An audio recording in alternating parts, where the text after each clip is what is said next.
Good morning. It is Christmas Eve, and we have to leave the house, which we did not want to do, because my... Go to the goddamn mall! Oh, yeah.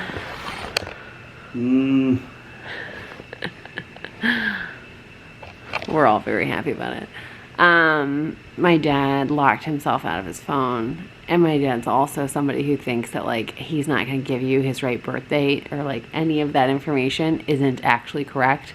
He doesn't write it down. Yeah. So he locked himself out of his phone, and it's, like, it's bad. So we have to go to the Apple store to get it basically wiped, and then, you know, do that. And my brother's been congested and like sick and whatever this whole time he's been here, and now I think I've started to get some of it, which pisses me off. I know my dad's got a little bit. I think everybody's just kind of like under the weather right now, but from what I understand, everybody in Austin is. Yeah, and then we're gonna come home and I'm gonna make peppermint bark brownies, and we're going to put on comfy clothes and chill out because it's Christmas Eve. And what was that? TV or something. Oh, and we don't want to leave the house. And the only reason we're leaving is because my dad. Yeah. Okay. I don't have any desire to actually do this, but let's go.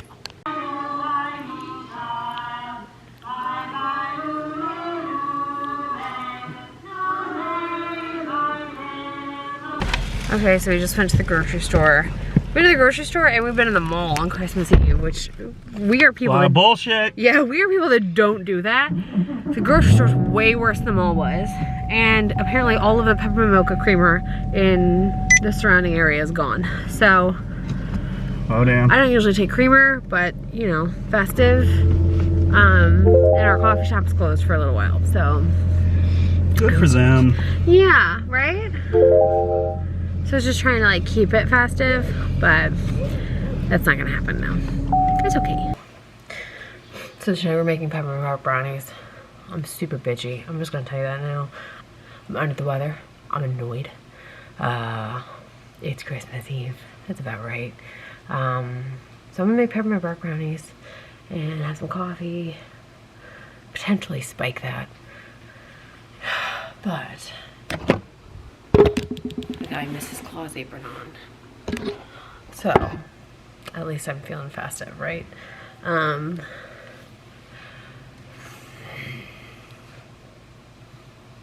not gonna put this on the internet. I'm not going to do it.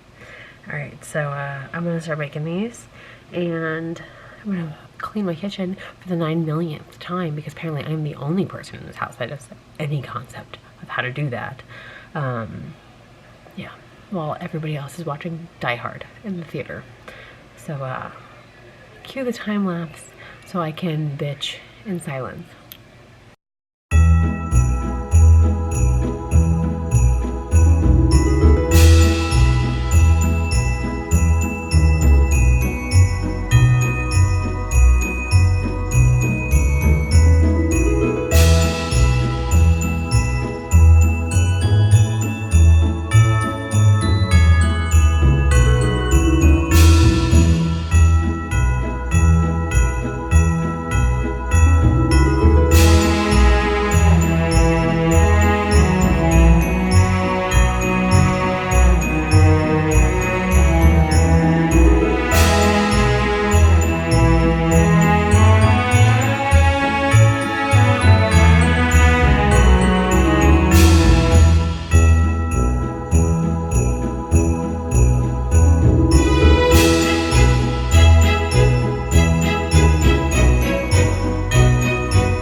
So Jeremy wants me to open a present early because I'm in a shitty mood.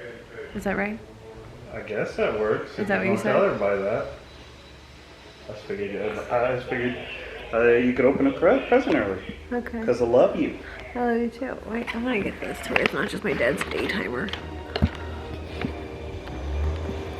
No. How's that shot? Good. Okay.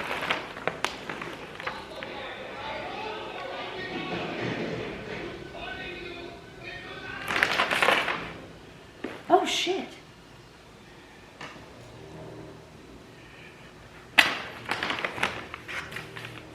Okay. There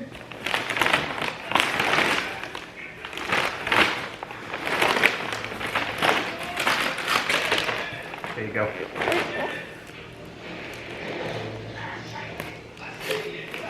I was thinking about this as a last minute gift that I ordered. That they seem to do a really good job sealing.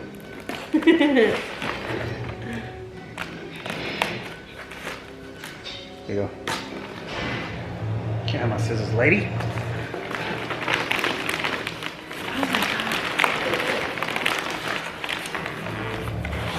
Oh my god.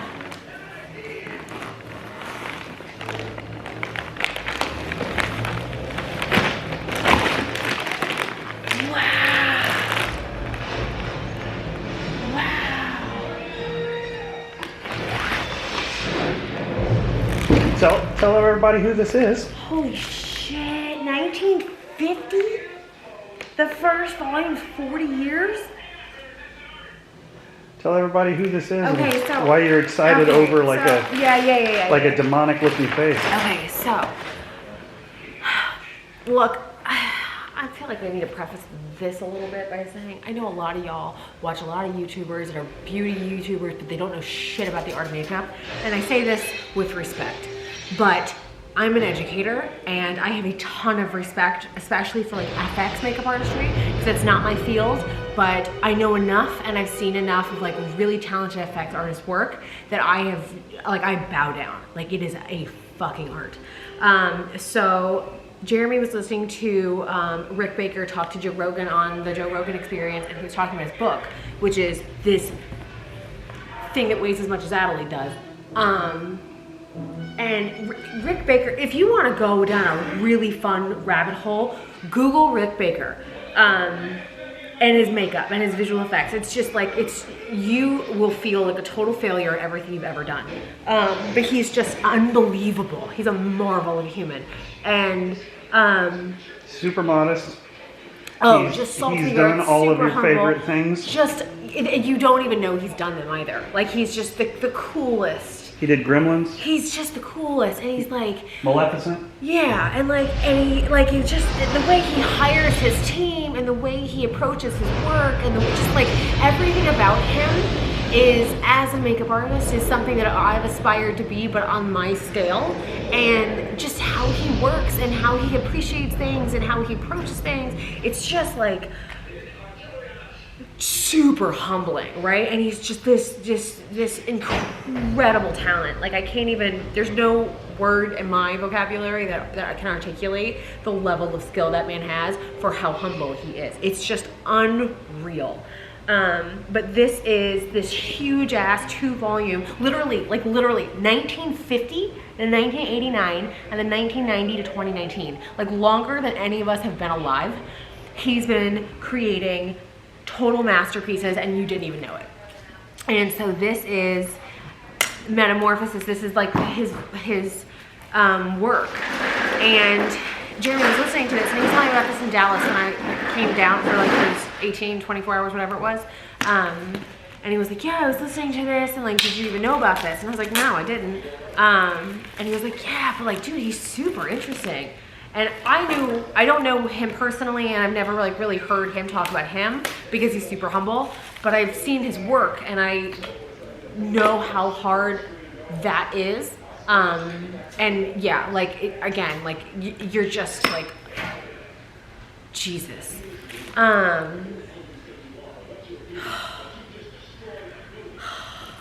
This is gonna be a lot of fun. This is gonna be a lot of fun. I thought it would cheer you up.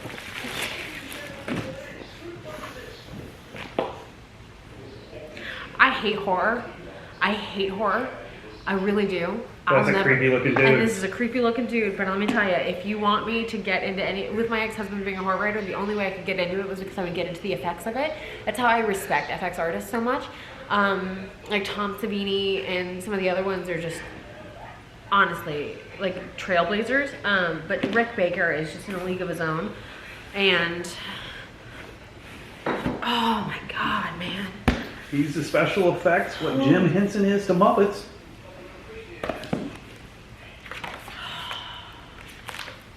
So cool.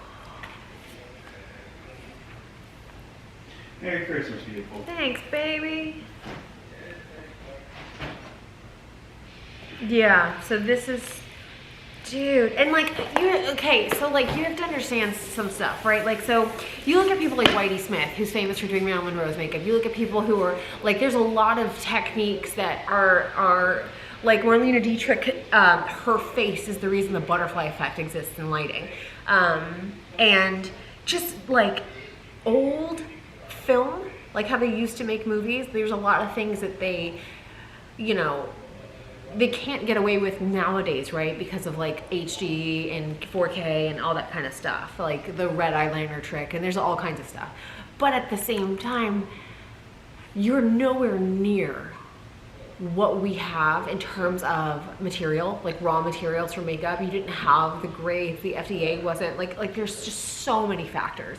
And so when you apply the lens that way, when you kind of flip it and you go, you guys, what you guys were doing to make like any kind of special effect back then, if you just let your head think through how hard that is for a second and think through it right now and then backtrack it 50 years or 60 years or whatever, if you aren't just totally humbled by that thought and by like the sheer creativity and technical know-how and the perseverance and then to raise it one up, you're on a timetable. Like, you don't have a lot of time with this stuff, right? And they didn't have any money, so it's the resourcefulness and the like turnover pace. Like, if you have ever done makeup professionally, honest to God, you bow down. Like, your job is not the same as their job. I say this, like, I've done a ton of makeup. I've worked on famous people. I can brag till I just don't do it. But I don't do that. And I don't do that because I just feel like I would be such an imposter. Like, it's not really necessarily something that I would get obsessive about it and I would get good at it, but it's not something that I have to, put it this way, I have too much respect for Rick Baker and people like Rick Baker to try to do what he does, if that makes sense.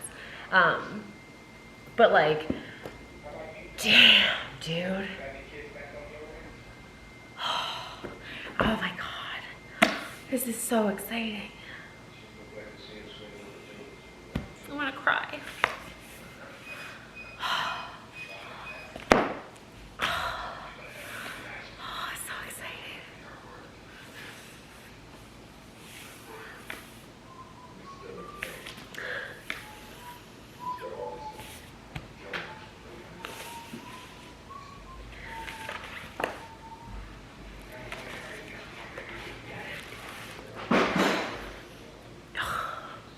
Like, I used to say all the time, like, I'm a scholar, right? Like, always, like, I'm an educator. I like to learn. I like the education behind it. So if you get into the brass tacks of it and, like, the sketching and how they look at manipulating textures and, you know, the chemistry behind it, oh, like, this is where I ultimately nerd out. This is, I could go down this road, and I will for the rest of my life. I'm consistently, endlessly fascinated by this stuff. This can pick me up, but I'm in a really shitty mood 5 minutes ago. Now I'm okay. Dude, like, literally just open any page and look. Any page. Look at that. That's not CGI.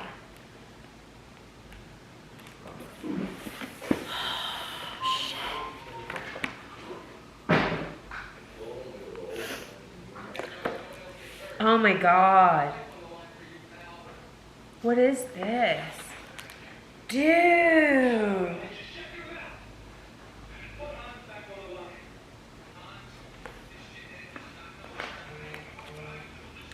Holy shit. Baby, come here. Look at this. This is unbelievable. Oh my god.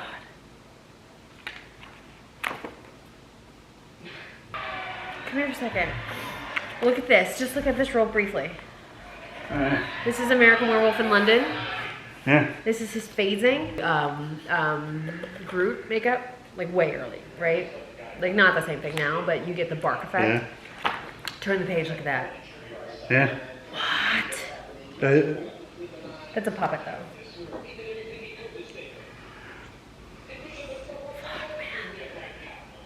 Well, I mean, just think the Star Wars, the famous cantina scene is just a bunch of random shit that was in his workshop. That's so insane. That's so insane. I expected Cronenberg to be a little creepier of a person than he is. He's more like a college professor. Really intelligent, very mellow. This is Videodrome. This is when he comes to the TV. It's awesome. Holy shit. I figured you'd get a kick out of this. The creation of Bren's stomach slit hallucination required actor James Woods to endure long and uncomfortable makeup. They first positioned a foam latex torso around his neck and chest, angled away from the body onto a sofa, so that air bladders could simulate breathing and movement. And then he would reach inside his own fake stomach. While his actual stomach was off camera, a holster hid the seams between the appliance and his real skin. 4.5 hours built into that couch with that shit glued all over me, Wood said. I told myself, never again. It was the hardest acting day of my life.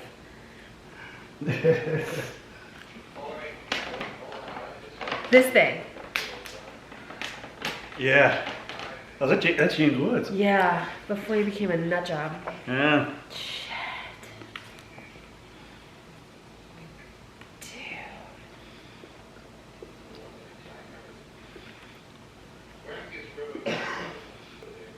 God, what? That's like, I can't even, like, I'm good, but I'm not this.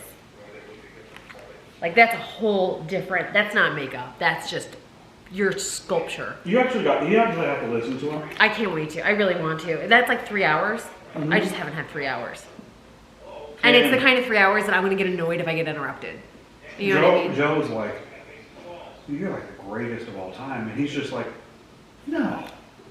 This guy. What about this guy? What about this guy? I love that. That's my favorite kind of people. Dude, this is just like the wildest shit though, right? Isn't that just mind-blowing? Look at that. Oh yeah, when he did Wolf for Nickel, he talked about that one. He said that one was really hard. That was really hard. Well, yeah, because look how real it looks. Well, that and is like there's no room to work. What do you mean? I mean, like look how close he is to the face. There's no room to work. So he's like, because they wanted a humanoid-looking wolf. What did he use? Did he talk about that? We'll talk a little bit. Oh, so cool. Well, think about this. Like, this is how my brain works on this. Think about, okay, so I've been professional for 16 years. And in the 16 years of my career, I've seen like a ton of especially like in beauty, you've seen a total shift in what's available to the masses. Like my pro kit when I started is now available for cheap. You know, like pro brands now, there's some of them are the same, like, you know, but like everybody knows, everybody's in on it because of the internet and like YouTube and like all that kind of shit. But in 16 years versus 1950 or 1980, like when you think about what they had to work with, what their actual materials were, I mean, like, talk about fucking masters. You know what I mean? Like, we all suck compared to him.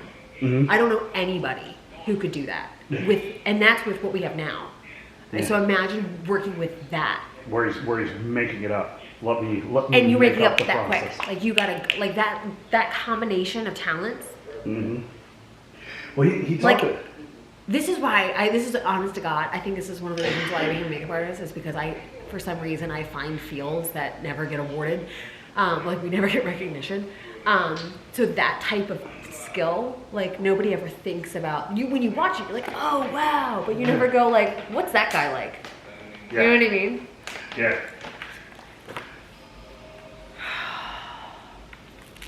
And it's funny. He also critiques. To the Nutty Professor.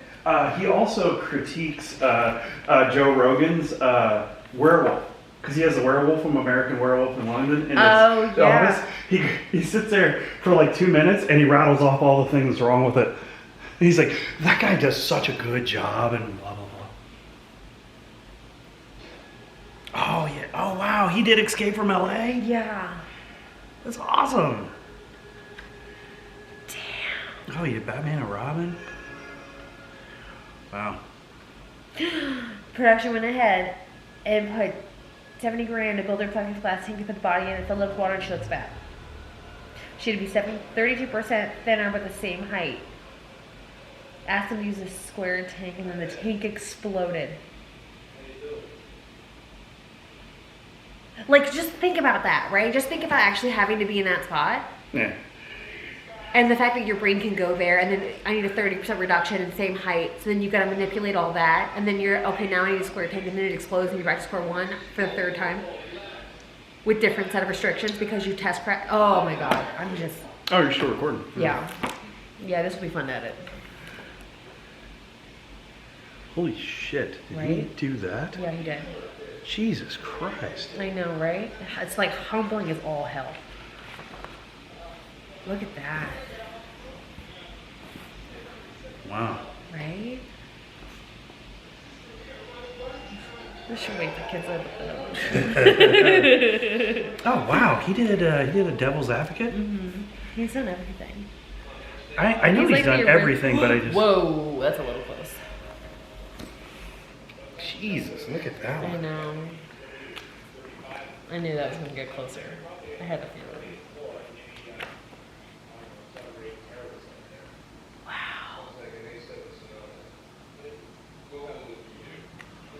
You also got to think about just like what it's like to hang out with him, and like not a lot probably makes him uncomfortable because he's created it. So like He actually talked about he's friends with Tarantino now because he walked out on a Tarantino movie because there's too much blood. And so like Tarantino, in terms of it being realistic or just overly gory. just overly gory. He's like because he said he doesn't like gory movies. Yeah, same. And so Tarantino took that as like, I made Rick Baker leave. And then like they became buddies after that. That's awesome. Oh wow. Oh shit. Which one was that? I don't know, I just opened it up and this is what I opened it up to. Men in Black 2.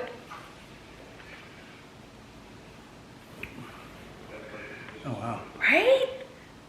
Wow, he did Men in Black? It's just nuts. He did The Ring. Wow. Jesus. What the fuck? Look at the phasing.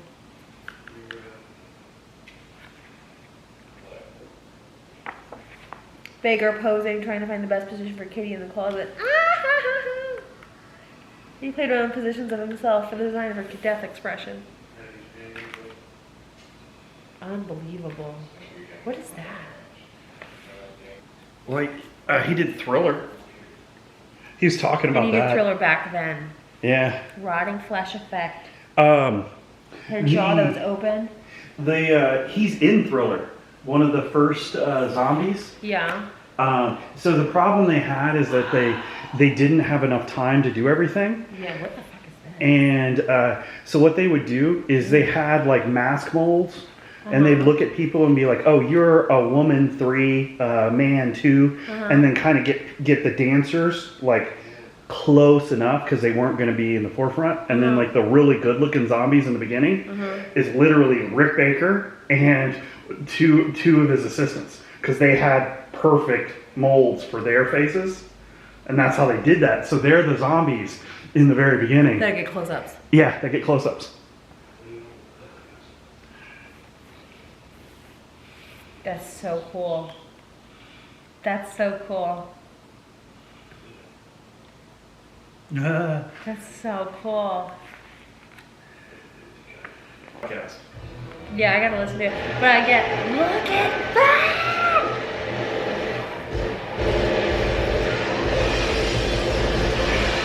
They didn't want to do the Grinch that way. Yeah, they wanted to just be Jim Carrey's face. And they just wanted to paint Jim Carrey green.